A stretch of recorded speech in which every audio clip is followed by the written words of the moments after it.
In the 21st chapter of the Gospel of Matthew, we find this most interesting story of an encounter between Jesus and some of the Jewish leaders. It is in verses 23 through 27.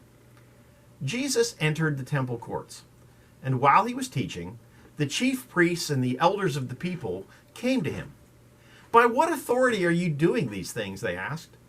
"And who gave you this authority?" Jesus replied, "I will also ask you one question. If you answer me, I will tell you by what authority I am doing these things. John's baptism, where did it come from? Was it from heaven or of human origin?" They discussed it among themselves and said, "If we say from heaven," he will ask, "then why didn't you believe him? But if we say of human origin, we are afraid of the people, for they all hold that John was a prophet." So they answered Jesus, "We don't know." Then he said, "Neither will I tell you by what authority I am doing these things." Jesus often answered a question with a question. We see another example of this in Mark 12:13 through 17.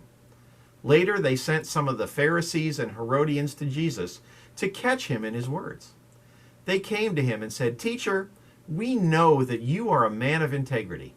You aren't swayed by others because you pay no attention to who they are, but you teach the way of God in accordance with the truth. Is it right to pay the imperial tax to Caesar or not? Should we pay or shouldn't we?" But Jesus knew their hypocrisy. "Why are you trying to trap me?" he asked. "Bring me a denarius and let me look at it." So they brought him the coin, and he asked them, "Whose image is this, and whose inscription?" "Caesar's," they replied.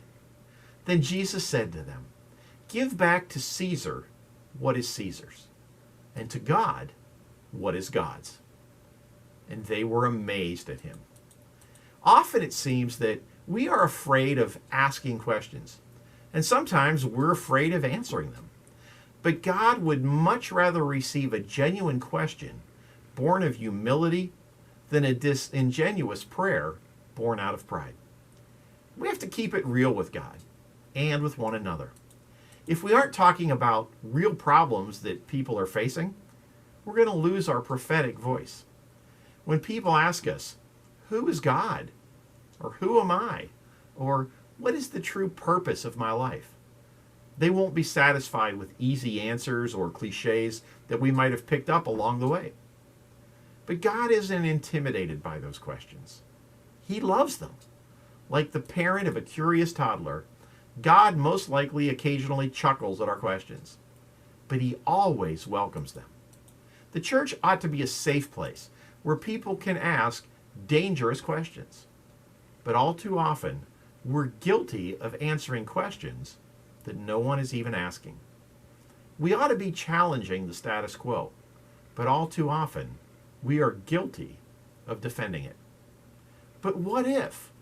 What if we stopped force-feeding answers and learned to unleash the primal curiosity in our churches? It's our curiosity regarding God that fuels an insatiable desire to know him.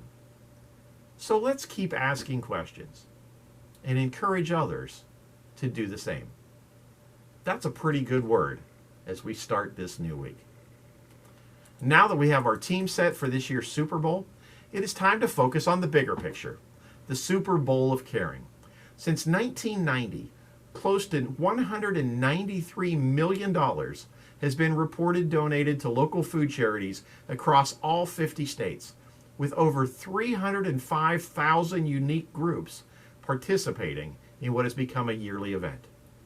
Through matching grants and corporate sponsors, every dollar donated to the Super Bowl of Caring creates over $18 for food charities. The Super Bowl of Caring exists to unite all communities to tackle hunger. And I hope that you will help us this year as we collect for our local food pantry at Our Lady of Good Counsel. We will be collecting food donations and cash donations each of the next 2 Sundays.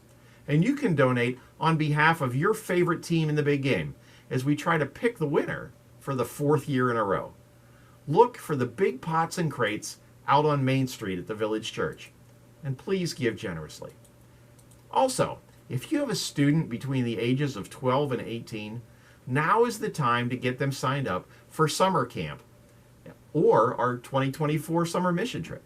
We are headed to Real Life Camp in Marianna, Florida on May 27th through the 31st, and then to Charleston, South Carolina for our summer mission trip, July 13th through the 20th.